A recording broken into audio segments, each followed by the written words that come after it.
Hello everyone, good morning and welcome back to my channel. কেমন আছো সবাই? আশা করি ভালো আছো, সুস্থ আছো, আর তোমাদের ভালোবাসায় আমরা খুব ভালো আছি। তো আজকের ব্লগটা দেখতে থাকো, আশা করি ভালো লাগবে। আর দেখার পরে কিন্তু অবশ্যই লাইক করবে আর কমেন্ট করবে। তো সকালবেলা ঘুম থেকে উঠে বাসি কাজ করলাম, আর আজকে হলো বৃহস্পতিবার। তো বাসি কাজ সেরে তারপরে স্নান করে আসলাম। আর প্রচণ্ড গরম পড়েছে আমাদের এখানে দুদিন ধরে, এত রৌদ্র এত গরম, সত্যি কথা রাত্রে একদম ঘুম হয় না। তো সকাল সকাল এমনিতেই ঘুমটা ভেঙে যায়। আর আজকে বৃহস্পতিবার, আর বৃহস্পতিবার মানে কাজের অনেক চাপ। বৃহস্পতিবারে লক্ষ্মী পুজো করতে হবে। তো সপ্তাহেই একটা দিন কিন্তু বেশি চাপ মনে হয়, কারণ এই দিন সকাল সকাল উঠে স্নান করতে হবে, ঘর বাড়ি পরিষ্কার করতে হবে, পুজো দিতে হবে। তো সেই জন্যই সকালবেলা উঠে সব কাজ তাড়াতাড়ি করে সারলাম, আর সেরে স্নানটা করে আসলাম। তো সকালবেলা একটু হালকা কিছু করে ছেলেকে খাইয়ে স্কুলে পাঠিয়ে দিয়েছি। আর আজকে সকালবেলা বেশি কিছু রান্না করতে পারিনি, কারণ আজকে বৃহস্পতিবার পুজো দিতে হবে। আর আমাদের সকালবেলা তো খুব চাপ থাকে, সেই জন্য কী করেছি, আমি এদিকে রান্না করেছি, কাজ করেছি, আর বরমশাই এদিকে স্নান করে দেখো ঠাকুরের বাসনপত্রগুলো একদম মেজে পরিষ্কার করে রেডি করে রেখেছে, ফুলও তুলে রেখেছে।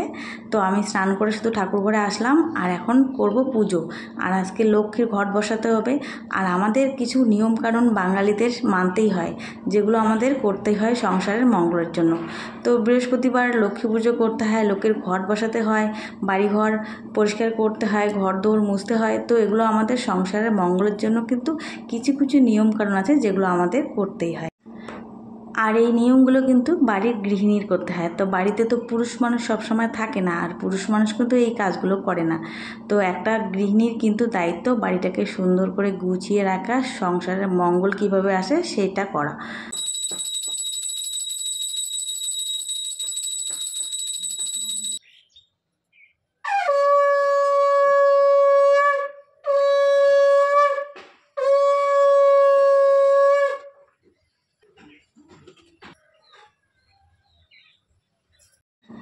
তো পুজো দেওয়া শেষ। আর আমরা কিন্তু প্রতিদিন তুলসী গাছে যখন জল দিই, তখন কিন্তু এই যে বেল গাছটা আছে, বেল গাছেও কিন্তু জল দিই।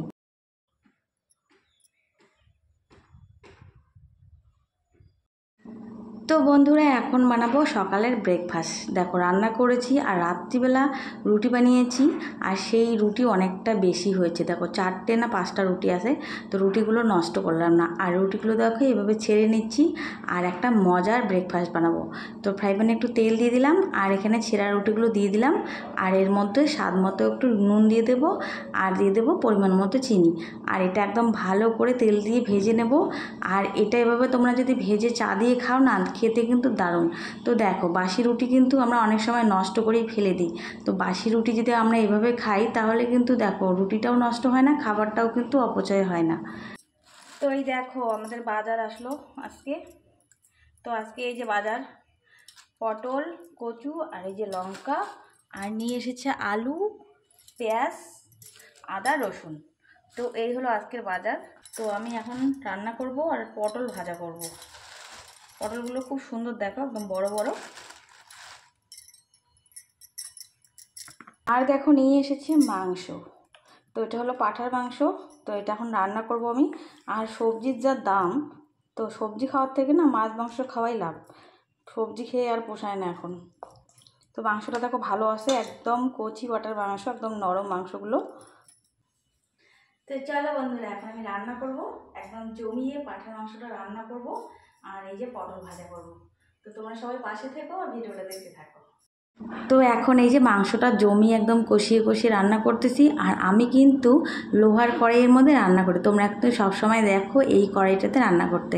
আর আমি কিন্তু একদম ননস্টিক এখন আর ব্যবহার করি না, আগে করতাম। তো ননস্টিকে খাওয়াটা একদমই খারাপ, ভালো না, ক্ষতিকারক। আর সেই জন্য আমি এখন লোহার কড়াইয়ে রান্না করি। আর লোহার কড়াইয়ে রান্নাটা খুব টেস্টি হয়, খুব স্বাদ হয়, আর রান্না করতে বেশি তেলও লাগে না।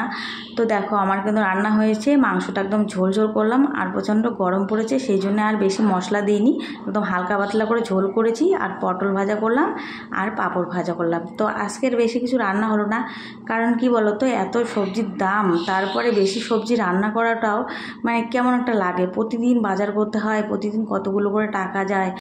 আর সেই জন্য যখন যেমন তখন তেমন। এখন যেহেতু সবজির বাজার খুব আগুন, সবজির খুব দাম, সেই জন্য বেশি সবজি এখন আর রান্না করি না, একটু হিসাব করে রান্না করছি। যখন একটু সবজির দামটা কমবে তখন একটু না হয় বেশি করে খাবো, তাই না? তো সব সময় মানিয়ে গুছিয়ে চলতে হয়, সব দিক সামলে সব দিক দেখে ভেবে চিনতে কিন্তু কাজ করতে হয়। তো সব সময় যে আড়ম্বর করে চলতে হয় সেটা না, যখন যেমন তখন তেমন। তো বন্ধুরা দেখো, সব কাজ হয়ে গেল, এখন এই যে ঘরগুলো মুছবো। আর আজকে তো জানোই বৃহস্পতিবার, আর বৃহস্পতিবারের দিনে ঘর দৌড় না মুছলে না সত্যি একদম ভালো লাগে না। তো প্রতি বৃহস্পতিবারে আমার ঘর মুছতেই হবে। আর এটাই তো হলো আমাদের বাঙালিদের নিয়ম, গার্হস্থ্য নিয়ম, যে সংসারে থাকতে গেলে কিছু কিছু দিন কিছু কিছু নিয়ম কানুন মেনে চলতে হয়। তো সেই জন্য বেশি নিয়ম তো আর মানতে পারি না, কিছু কিছু নিয়ম মানি, যেগুলো আর কি না করলে ভালো লাগে না সেগুলো করি। সব নিয়ম যে আমি মানি বা সব কিছু যে আমি করতে পারি সেটা কিন্তু না। কিছু কিছু সাধারণ নিয়মকানুন যেগুলো ঘরোয়া, যেগুলো আমি করতে পারি সেগুলোই কিন্তু আমি করি, সব বেশি যে নিয়মকানুন করি সেটা কিন্তু না। তো দেখো, সকালবেলা থেকে টিপ টিপ করে কাজ করতেই আছি, সকাল থেকে শুরু হয়েছে আর এখনও কিন্তু কাজ শেষ হয়নি। তো এখন মনে হয় বেলা 1টা বাজে, আর সকাল থেকে তাড়াতাড়ি করে আমি কাজগুলো সেরে নিই, কারণ কাজ শেষ হলেই আমার মুক্তি। মানে কাজ যতক্ষণ শেষ না হয় ততক্ষণ আর ভালো লাগে না। তো একদম রান্নাঘর থেকে শুরু করে বেডরুম, বাইরে সবটাই কিন্তু আমাকে দেখতে হয়। আর এখন যেহেতু আমি একা বাড়িতে আছি, আর একা বাড়িতে একদম আরামে শান্তি করে কিন্তু আমি কাজগুলো গোছাতে পারি।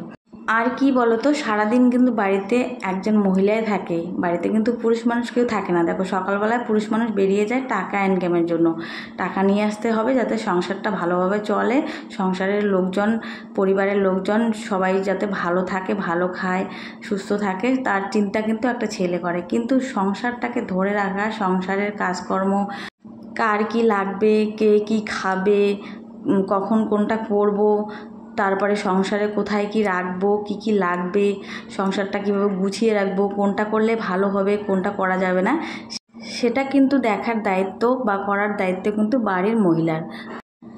একটা সুন্দর পরিপূর্ণ সংসার গড়ে তোলার দায়িত্ব কিন্তু বাড়ির গৃহিণীর। তো লোকে বলে পড়ালে ওড়ালে নারী, আর সাজালে গোছালে নাকি বাড়ি। তো এটা কিন্তু একদমই ঠিক কথা। তোমরা দেখবে একটা নারী যদি সুন্দর একটা শাড়ি পরে, সুন্দর গয়না পরে, একটু সেজে গুজে থাকে, তাকে কিন্তু খুব সুন্দর লাগে, তাকে কিন্তু খারাপ লাগে না। আর ঠিক সেরকম একটা বাড়িকে যদি সাজিয়ে গুছিয়ে যত্ন করে পরিষ্কার পরিচ্ছন্নভাবে রাখা যায়, তাহলে কিন্তু সেই বাড়িটাকেও সুন্দর লাগে। শুধু বড় বাড়ি আর দামি জিনিসপত্র থাকলে কিন্তু বাড়ি সুন্দর হয় না। তো বাড়িকে সুন্দর করে রাখার দায়িত্ব কিন্তু বাড়ির মহিলার। তো অনেক আমি বাড়ি দেখেছি যাদের অনেক বড় বড় বাড়ি আছে, অনেক দামি দামি এক্সপেন্সিভ জিনিসপত্র আছে, কিন্তু ঘরের ভিতরে গিয়ে দেখবে সেরকম গোছানো বা পরিষ্কার পরিচ্ছন্ন নেই। আর অনেকের বাড়ি আছে ছোট, হয়তো টিনের ঘর, কিন্তু ভেতরে ঢুকলে মনে হবে যে রাজপ্রাসাদ, এত সুন্দর করে সাজানো গোছানো। আর এই সাজানো গোছানোর দায়িত্বটা কিন্তু বাড়ির একজন মহিলার। তো বাড়ির মহিলা বা বাড়ির গৃহিণী যদি ঠিক থাকে, তাহলে কিন্তু তোমার বাড়িঘরও সুন্দর থাকবে, আর সংসারটাও কিন্তু পরিপাটি করে গোছানো থাকবে। তো বন্ধুরা দেখো, এত কথা বলতে বলতে তোমাদের আসল কথাটা বলতেই ভুলে গেলাম। তো আজকে আমার এই ছোট্ট কুটিটা, ছোট্ট সংসারটা একটু নতুনভাবে সেজে উঠবে, তার জন্য একটু চেষ্টা করতেছি। আর কি বলো তো, মধ্যবিত্তদের স্বপ্নগুলো পূরণ করতে অনেকটা সময় লাগে, আস্তে আস্তে করতে হয়, কারণ একবারে স্বপ্ন আমরা দেখতেও পারি না আর স্বপ্ন পূরণ করতেও পারি না। তো এই যে শখ, এই শখটা কিন্তু আমার অনেক দিনের। তো সবার বাড়িতে দেখি কত সুন্দর গাছপালা লাগানো ঘরের ভিতরে, কিন্তু আমার না হয়ে ওঠে না। ওই যে বললাম, স্বপ্নগুলো পূরণ করতে অনেকটা দেরি হয়। তো আমারও শখ এই যে বাড়িটাকে একটু সাজাবো। তো কয়েকদিন আগে দেখেছো তোমরা, আমি কয়েকটা গাছ লাগিয়েছি, আর গাছগুলো খুব সুন্দর হয়েছে, বড় হয়েছে, কারণ যত্ন করলে সব কিছুই ভালো থাকে। তো অনেকটাই বড় হয়েছে। তো সেগুলো আজকে পরিষ্কার করে ঘরের ভেতরে নিয়ে আসলাম। আর কেমন লাগতেছে দেখতে তোমরা কিন্তু অবশ্যই কমেন্ট করে জানাবে। তো আমার এই নতুন সংসারটা একটু নতুনভাবে সাজালাম। আর সারাদিন যতই পরিশ্রম করো না কেন, ঘরের ভিতরে গিয়ে যদি দেখো ঘরটা খুব সুন্দর সাজানো গোছানো থাকে, আর বিশেষ করে ঘরের ভিতরে যদি কিছু কিছু এরকম চারা গাছ, প্লান্ট, মানে গাছপালা লাগানো যায়, সবুজে ভরা থাকে, সুন্দর করে সাজানো গোছানো থাকে, তাহলে দেখবে মনের মধ্যে একটা পজিটিভ এনার্জি আসে। তো বাড়িতে এরকম করে বসে থাকতে থাকতে বোর লাগে, অনেক সময় ভালো লাগে না। আর এই গাছপালাগুলো ঘরের ভিতরে থাকলে না, দেখবে একটা এনার্জিটাই অন্যরকম, একটা পজিটিভ এনার্জি শরীরের মধ্যে কাজ করে। তো দেখো, এই যে ছেলেকে নিতে এসেছি, ছেলে একদম ক্লান্ত, কারণ এত গরম পড়েছে, মাথা ব্যথা করতেছে। তো এখন নিয়ে গিয়ে ওকে স্নান করিয়ে দেবো, তারপরে খাইয়ে ওকে ঘুমিয়ে দেবো। তো বন্ধুরা, আজকে ভিডিওটা কিন্তু এখানেই শেষ করছি। সবাই ভালো থেকো, সুস্থ থেকো। আর আজকে ভিডিওটা কেমন লাগলো অবশ্যই কিন্তু তোমরা কমেন্ট করে জানাবে। টাটা।